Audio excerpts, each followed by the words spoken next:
Welcome to the session of MongoDB. MongoDB is a database application which stores huge amount of information, which is also called as big data, and it is a NoSQL database software. What is NoSQL?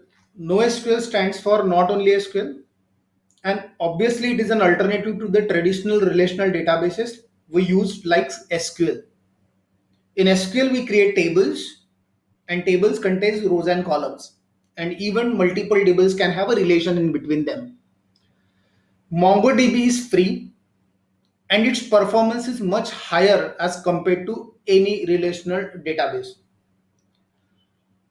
These are the list of companies currently using MongoDB: Adobe, Google, Cisco, SAP, Facebook, eBay, PayPal, and there is a huge list.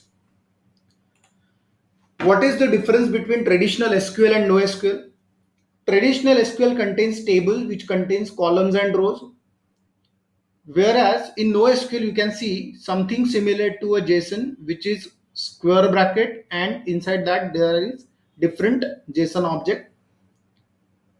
But we won't call this stuff as JSON, we call it as a BSON now. In SQL we found this and we call it as a table which contains rows and columns, and in NoSQL we'll call it as a collection. So this complete stuff from square bracket to square bracket end is called as collection. In table, ID, F name, gender and salary is a column, whereas ID, name, gender and salary in the NoSQL called as field.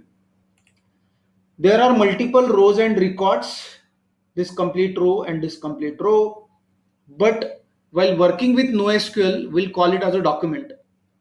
Everything from this curly brace to curly brace with the key value pair is called as a document. There is multiple document within this collection. So multiple documents create collection, and though it looks like a JSON, we call it as a BSON, that is binary JSON, and it is a serialized format of JSON. In our upcoming session, we'll install the MongoDB and work with the queries in the MongoDB. So stay tuned. Thanks.